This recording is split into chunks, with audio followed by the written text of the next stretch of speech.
দেখ, আমার শ্বশুর বাড়ির লোকের দায় কিন্তু আমি আমার ওপর নিয়েছিলাম, তার জন্য আমি তোকে সরিও বলেছি, আবারও সরি বলছি। আর কি করতে পারি বল?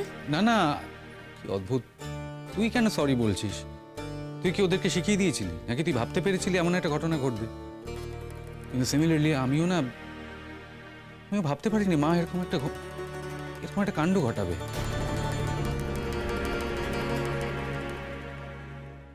বিশ্বাস কর, মা খুব ভালো মানুষের মতো আমাকে বলেছিল যে আমি প্রোগ্রামটা দেখতে চাই, সেই জন্য আমি মাকে নিয়ে এসেছিলাম। ইনফ্যাক্ট আমার এটা মনে হয়েছিল যে তোকে আর মাকে আলাপ করিয়ে দেবো, মানে এটাই সব থেকে অ্যাপ্রোপ্রিয়েট টাইম। তোমার মা তোমাকে আগে থেকে কিছু বলেননি ওনার মত সম্পর্কে? মানে নিশ্চয়ই কিছু হিন্ট দিয়েছিলেন? হ্যাঁ, মা হিন্ট দিয়েছিল, মানে এরোর তার থেকে নানান কথা শুনে মা নিজের অপছন্দের কথা বলেছিল বটে, কিন্তু আমিও উত্তরে জানিয়ে দিয়েছিলাম যে আমি শিমুলকে ছাড়তে পারবো না। তাহলে আবার আলাদা করে শিমুলকে ইন্ট্রোডিউস করানোর কি আছে? না না, তুমি তো ঠিকই বলেছো, আলাদা করে ইন্ট্রোডিউস করার তো কোনো ব্যাপারই নেই, কারণ শিমুল আগে আমাদের বাড়িতে এসছে কলেজ লাইফে। তবে হ্যাঁ, ও তখন বন্ধু হিসেবে এসছে, কিন্তু আমি চাইছিলাম শিমুলকে আমার হবু বউ হিসেবে মায়ের সাথে ইন্ট্রোডিউস করাবো। इसका मतलब क्या है শতদ্র? मतलब তুমি ব্যবস্থা করছিলে যাতে তোমার মা ওকে আরো অপমান করে? দেখো, অপমানিত হলেও ওটাই তো সত্যি, তাই না? না, ওটা সত্যি নেই। মানে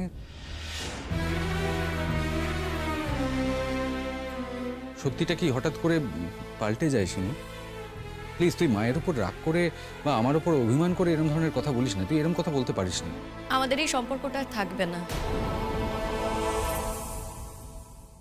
ব্যাপারটা বোঝার চেষ্টা কর।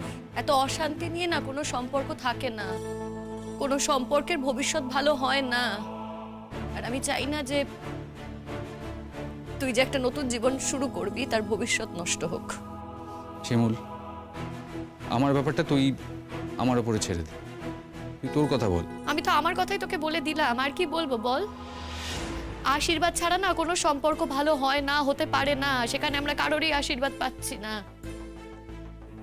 বিশেষ করে তোর মায়ের।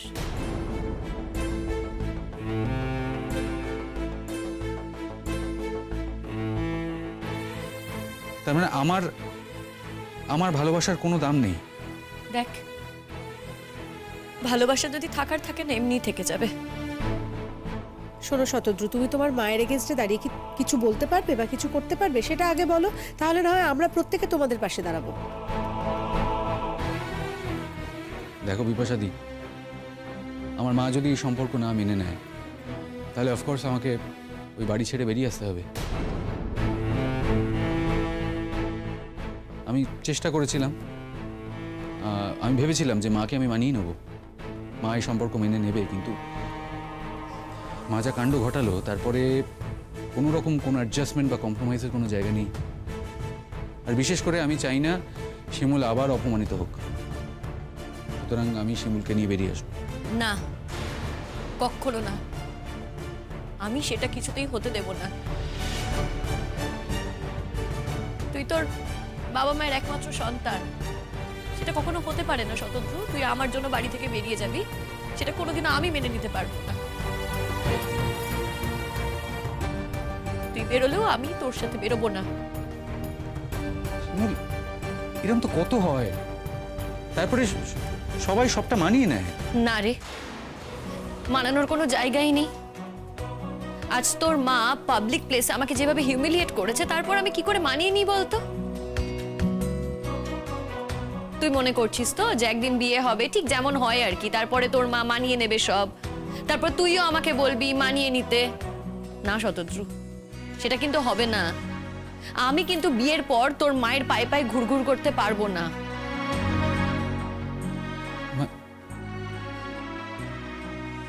মানে তুই কি বলতে চাইছিস শিমুল? আমি বুঝতে পারছি না। আমি তো বলছি তোকে, আমি ভেবে দেখেছি শতদ্রু, এসব কারণেই না আমার তোর সঙ্গে যাওয়া উচিত নয়। আমি আমার জীবনে নতুন করে কোনো কমপ্লিকেশন ডেকে আনতে চাই না। মানে শিমুল, তুই তুই আমাকে রিফিউজ করছিস, রিজেক্ট করছিস? শোনো শোনো, আমি একটা কথা বলি। আমার মনে হয় এখন উত্তেজনার সময় নয়, কয়েকটা দিন যেতে দাও।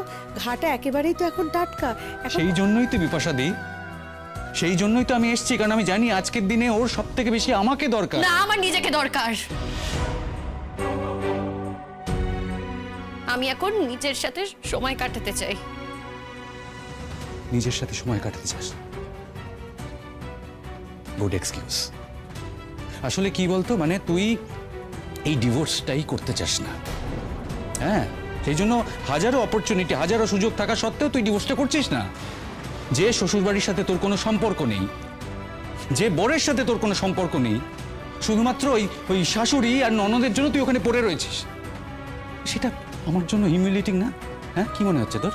আমি তো সেটাই বলছি তোকে শতদ্রু, সেটাই আমি বলছি। আমি নিজেও জানি না, জানিস তো, আজ যদি তোর সাথে আমার সম্পর্কও থাকতো না, আমি জানি না যে কবে আমি আমার শাশুড়ি মাকে ছেড়ে, ননদকে ছেড়ে পুরোপুরি তোর সাথে সম্পর্কটা রাখতে পারতাম।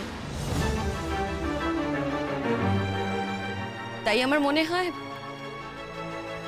তোকে আমার আটকে রাখার কোনো মানে নেই। মানে কি রে, এসব কি বলছিস তুই? এর মানেটা কি? মানে মানে যে হাজবেন্ডের সাথে তোর কোনো সম্পর্ক নেই, যে শ্বশুর বাড়ির সাথে তোর কোনো সম্পর্ক নেই, যারা তোকে এত অপমান করেছে, তার জন্য তুই আমাকে ইগনোর করছিস, তার জন্য তুই আমার জীবনটা লেজে খেলাচ্ছিস। লেজে খেলাচ্ছে এই কথাটা তুই আমায় বলতে পারিস, আমি জানি।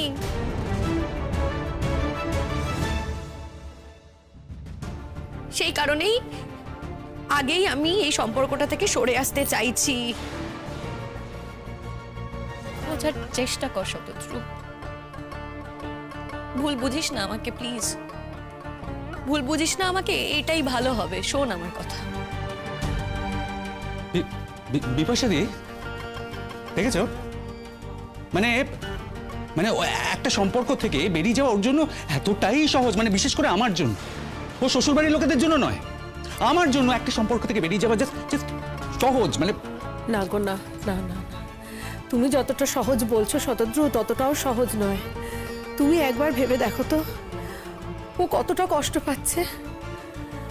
কোনটা বেশি কষ্টের তুমি বলো? ওকে পাবলিক প্লেসে কালকে যেভাবে হিউমিলিয়েটেড হতে হয়েছে, সেটা বেশি কষ্টের, নাকি যে সম্পর্কটা থেকে ও বেরিয়ে আসতে চাইছিল সেটা বেশি কষ্টের? তুমি যদি এতটুকু একটু বুঝতে পারো, তাহলে আমার মনে হয় তুমি ওর ওপর আর রাগ করে থাকতেই পারবে না। কোনোদিন তো এভাবে পাবলিক প্লেসে এতটা হিউমিলিয়েটেড না না তোমাকে হতে হয়? বিপাশা দি, এসব তুমি কি বলছো? আমাকে হিউমিলিয়েটেড হতে হয়নি পাবলিক প্লেসে, আরো বাজেভাবে হিউমিলিয়েটেড হতে হয়েছে। আমাকে চোর সন্দেহ করা হয়েছে, অপমান করা হয়েছে পাবলিকলি।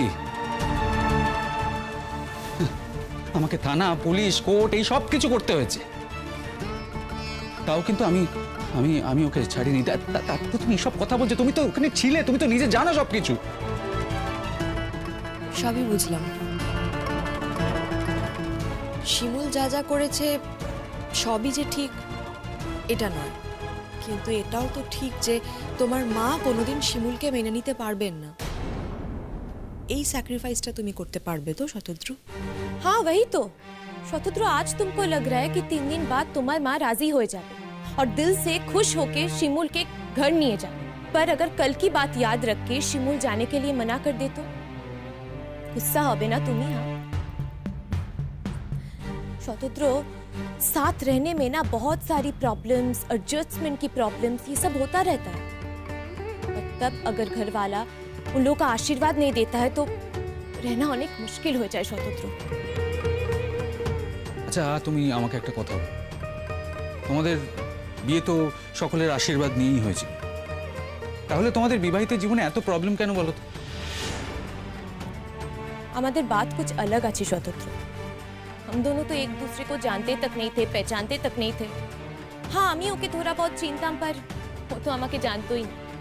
हम लोग को तो ये भी नहीं पता था कि हमारे मैचिंग होबे या ना, पर हाँ फैमिली ने डिसाइड कर लिया और हम लोग शादी कर लिया। इसलिए ना शतद्रु, हमारे साथे कंपेयर करो ना, मिला नहीं पाओगे। তাহলে মোদ্দা কথা যে আমাকে এখান থেকে জেনে যেতে হবে যে আমার আর শিমুলের আর কোনো সম্পর্ক নেই। আমি তো বললাম শতদ্রু, কয়েকটা দিন একটু যেতে দাও তোমরা। না না না বিপাশাদি প্লিজ, দেখো ওই আমি ওর ইচ্ছের দাসত্ব আর করতে পারবো না। ওর কখন মনে হবে ও ডেকে নেবে, আবার তারপরে মনে হবে ছেড়ে দেবে, এটা তো হতে পারে না, তাই না? একদম ঠিক বলেছিস, এটা তো হতে পারে না। আমি তো সেটাই তোকে বলছি শতদ্রু, আমি আমার অসুবিধের কথা তোকে বললাম। দেখ আমার সুবিধে অসুবিধের কথা আমি তোকে ছাড়া আর কাকে বলবো বল?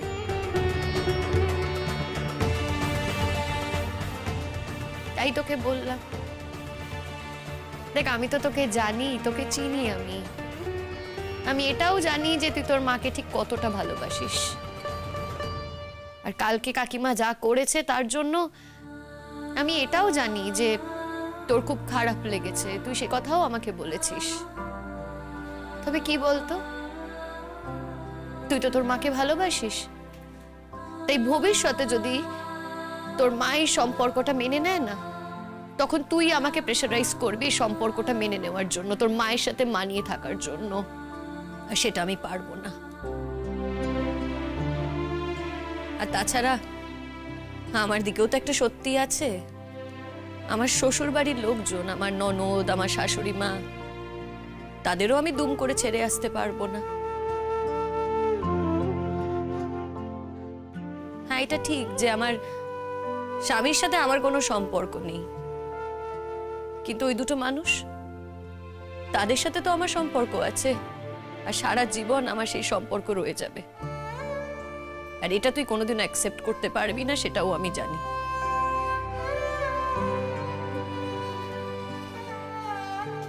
শিমুল, এটা একটু বেশি ভালো মানুষই হয়ে যাচ্ছে না? হ্যাঁ, যে মানুষগুলোকে তুই দুদিন আগে চিনতিস না, at the cost of those people তুই আমাকে ইগনোর করছিস, আমার ভালোবাসাটাকে ইগনোর করছিস, আমাকে নিজের জীবন থেকে সরিয়ে দিচ্ছিস। এটা একটু বাড়াবাড়ি হচ্ছে না? তুই আমার মায়ের এক্সকিউজ দিচ্ছিস, অজুহাত দিচ্ছিস, কিন্তু তুই তো নিজে ওদেরকে ছাড়তে পারছিস না। আমি তো বলছি তোকে আমি পারছি না। আর আমি কোনো কিছু নিয়ে কিছু এক্সকিউজ দিচ্ছি না, আমি আমার কথা বলছি, আমি তোকে বাস্তবটা দেখাচ্ছি, আর এটাই সত্যি। দেখ এখনো সময় আছে, আমি বলছি তোকে, আমরা একটু অ্যালার্ট হই, আমরা সরে আসি এই সম্পর্কটা থেকে।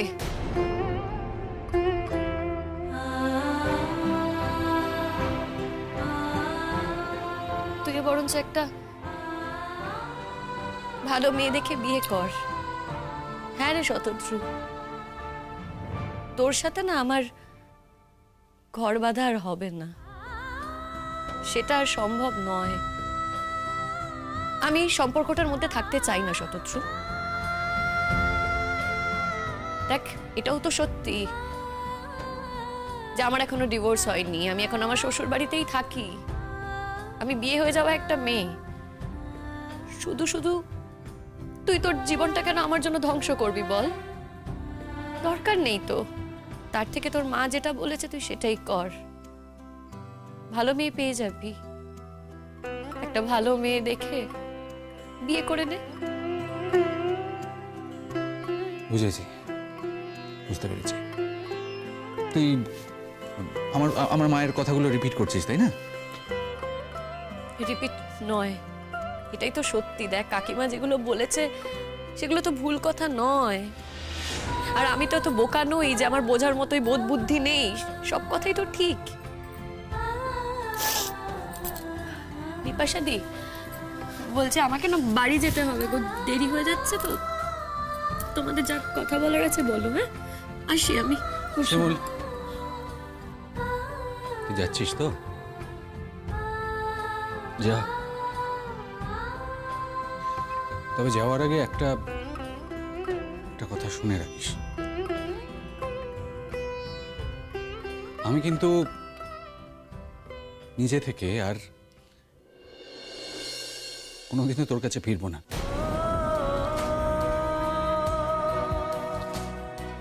সেই পথ তুই নিজে হাতে বন্ধ করে দিলি। ঠিক, ঠিক বলেছি শতদ্রু, সেই পথ আমি নিজেই বন্ধ করে দিয়েছি। সবটা আমি করেছি। তুই যদি এটা মনে করে শান্তি পাস তাহলে শান্তি পা। আমি এই সম্পর্ক থেকে সরে এসেছি। আমি আমি আমি দায়ী। ভালো থাকিস। আসি।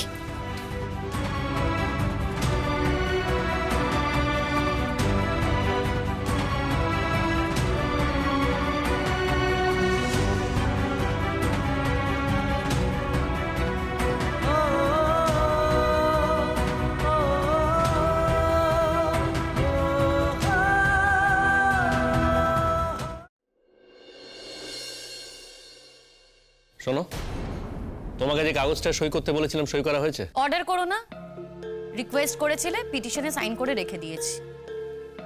বৌমা,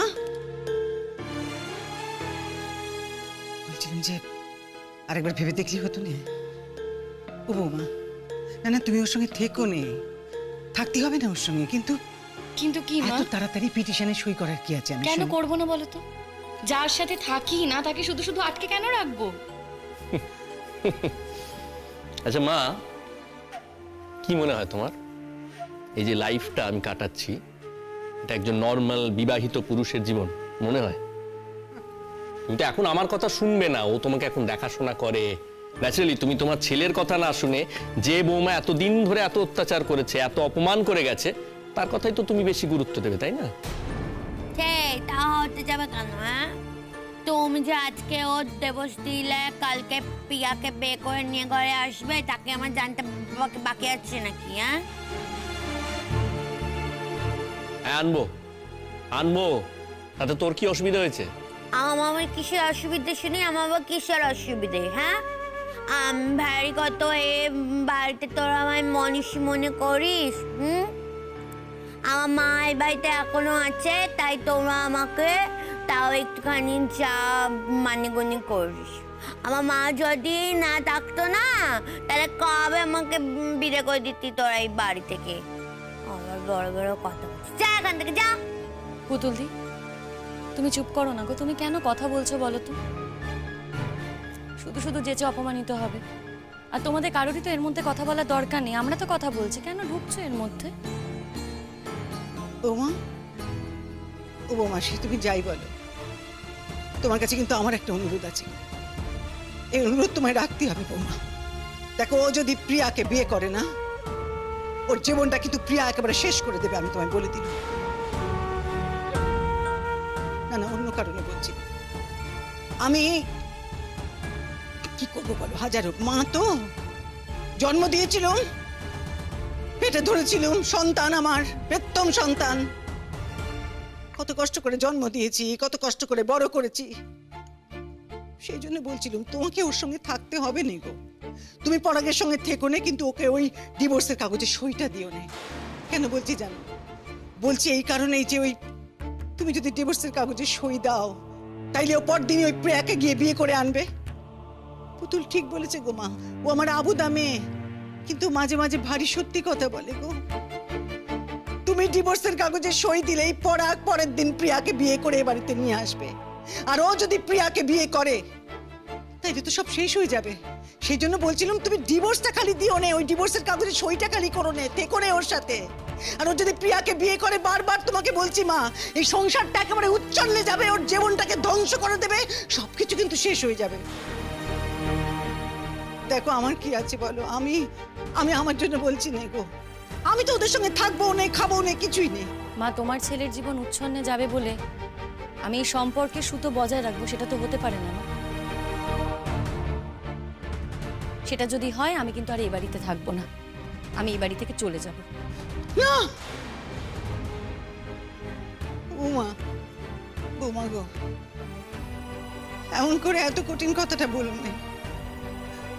দেখো, এই কথাটা ঠিক যে আমরা তোমার ভবিষ্যতে বেঁচে আছি গো। দেখো না, দেখো, এই দুই ছেলেকে বড় করলুম, দুটোই অপকণ্ড তৈরি হয়েছে, দুটোই।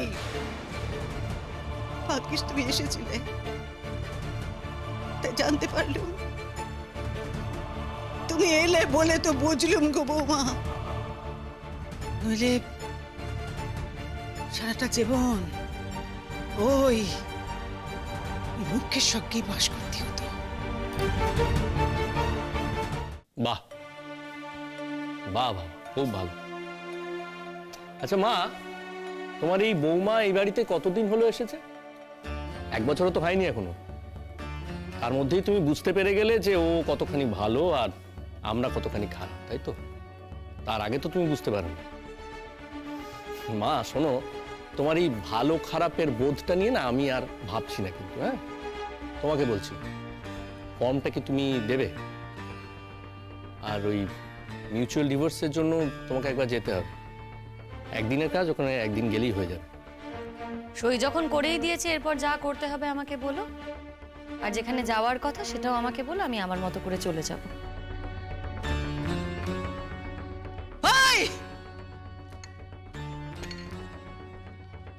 মেয়েটাকে ডিভোর্স না দিলে তোর চলছিল না, কিছুতেই চলছিল না। ভালো মন্দ কিচ্ছুটি বোঝো না তুমি, ভালো মন্দের ফারাক বোঝো না। কাঁচ আর হিরে, হিরে তার মধ্যে ফারাক বোঝো না। পক্ষ ছেলে একটা, কাঁচ কাঁচ কাঁচ তুলছে, হিরে ফেলে দিয়ে কাঁচ তুলে নিচ্ছে দুহাতে। পালা পালা হয়ে যাবে, সারা শরীর পালা পালা হয়ে যাবে বলে দিল। বাজে কথা বলো না মা, আমি একবার বলিনি যে আমি প্রিয়াকে বিয়ে করব। আমাকে বলছিস আমি প্রিয়াকে বিয়ে করবো? সবাই জানে রে, তোকে আলাদা করে বলতে হবে।